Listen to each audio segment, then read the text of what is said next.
if the conditions of a future act of sense perception exist.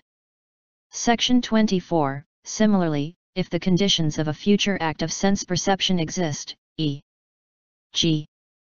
I, visible objects, visual consciousness, light, attention, then one should see future object with future eye, and so on.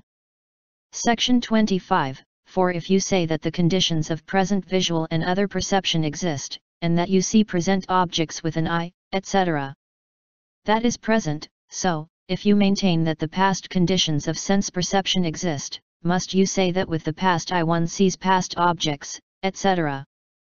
Section 26, and similarly for future conditions of sense perception. Section 27. If you deny that with the past eye, visible objects, visual consciousness existing, one does not see past objects with past eyes, equally must you deny that, with the conditions for present vision existing, one does not see present objects with present eyes. Similarly for the other senses. Section 28, similarly for future vision. Section 29, does past coming to know exist? If you assent, you must admit that the function of knowing is done by that same past coming to know. And if you admit that, you must also admit that by that same past coming to know one understands ill, puts away its cause, realizes its cessation, practices the path not by present cognition. Section 30, the same argument applies to future coming to know. Section 31, does present coming to know, or cognition, exist, and is the function of knowing performed by that same present cognition?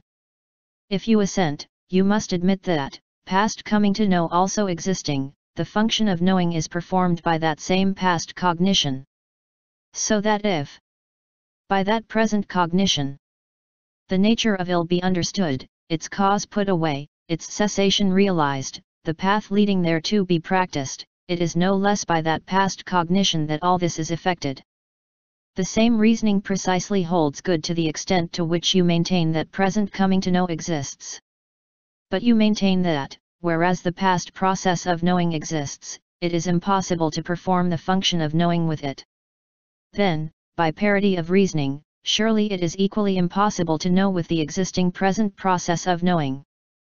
More particularly, if you cannot carry out the four truths concerning ill with past existing cognition, neither can you do so with present existing cognition, which is absurd. Future knowing and present knowing are mutually involved in just the same way. Section, do the corruptions of his past exist for the Arahant? You reply yes. But is the Arahant now lustful with that past? Yet existing lust? Hostile with that hate? Ignorant with that dullness? Vain with that conceit? Errant with that error?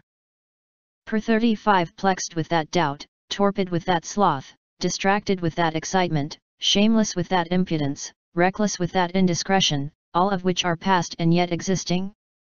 Section 36, similarly, you say that the past 5 lower fetters and corruptions exist for the never-returner. But is he now holding that theory of soul?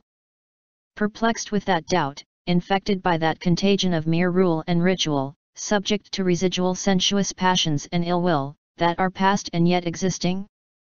Section 37, similarly, you say that the same past fetters, and grosser sensuous passions and coarser forms of ill will exist for the once returner. But is he now bound by those fetters, and subject to those grosser passions and coarse forms of ill will? Section 38, similarly, you say that the past 3 fetters and lust, hate and dullness entailing the rebirths of misery, exist for the stream winner. But is he now bound by those fetters and those vices? Section 39, granting that past lust exists for an average man, is he affected by that same lust? Yes. Then, surely, if past lust exists for an Arahant, he also is affected by that same lust? Similarly for the other 9 corruptions.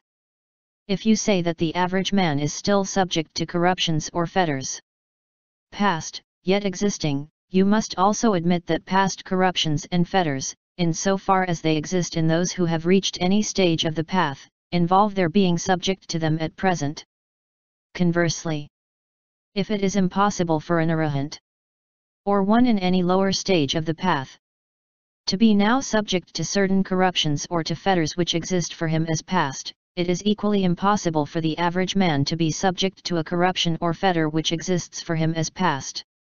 Section 47. Do past hands exist?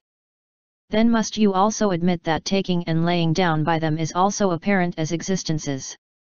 Similarly for legs, feet, and their going to and fro, for joints of limbs, and their contracting and extending, for the stomach, and its hunger and thirst. Section 48. Does the past body exist? Then must you also admit that the past body undergoes lifting and lowering, annihilation and dissolution, the being shared by crows, vultures, and kites. Also that poison, weapons, fire may get access to the body. Also that this past body may be liable to be bound by confinement by rope or chain, by village, town, or city jail, by fourfold restraint, and by the fifth, to wit, strangling. Section 49. Do the other past elements of the past body exist, its cohesiveness, heat, mobility? If you assent, then you must admit that with each past element the past body still performs the corresponding function. Section 50. Do past and future as well as present material aggregates exist? If so, then there must be 3 material aggregates. And if you say that past and future as well as present 5-fold aggregates exist, you must admit that there are 15 aggregates. Similarly, you must admit 3 organs of sight, or thrice 12 organs and objects of sense. Similarly, you must admit 3 elements of sight, or 18 elements multiplied by 3 time divisions, 54 in all. Similarly, you must admit 3 visual controllers, or 66 controllers in all. Section 54. Would you say that a wheel-turning monarch of the past or of the future, as well as one of the present, exists? But this amounts to saying that 3 wheel-turning monarchs are actually living. The same implication lies in a similar assertion respecting perfectly enlightened ones Buddhas. Section 55. Does the past exist? Yes, you reply. Then, is the existent the past? You reply the existent may be past, and may be not past.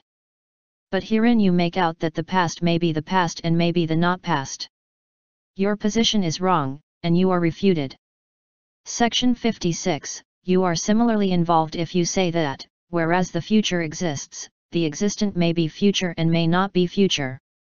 So also for the present. Similarly, if you affirm that nibbana exists, but that the existent may be nibbana, may not be nibbana. This amounts to saying that nibbana is or may be not nibbana is, or may be nibbana. Sabbatathavadan. Is it wrong to say the past exists, the future exists? Theravadan. Yes. Section 59, Sabbatathavadan. But was it not said by the Exalted One? Whatsoever material quality, bhikkhus, whether past, future, or present, is either internal or external, gross or subtle, common or excellent, distant or near, is called the material aggregate. Whatsoever feeling, whether past, future, or present, of which the foregoing may be said, is termed the aggregate of feeling. So also are the other 3 aggregates. Surely then the past exists, the future exists. Section 60, Theravadan. But was it not said by the Exalted One? These 3 modes in word, term, or name, bhikkhus, which have been distinct in the past, are now distinct, and will be distinct, are not condemned by recluses and Brahmins who are wise. Which 3? That material aggregate which is past, which has ceased, which is changed, is reckoned, termed, named has been. It is not reckoned as exists, nor as will be. And so for the aggregates of feeling, perception, mental coefficients, consciousness. That material aggregate which is not yet born, and which has not appeared, is reckoned, termed, named will be, but is not reckoned as exists.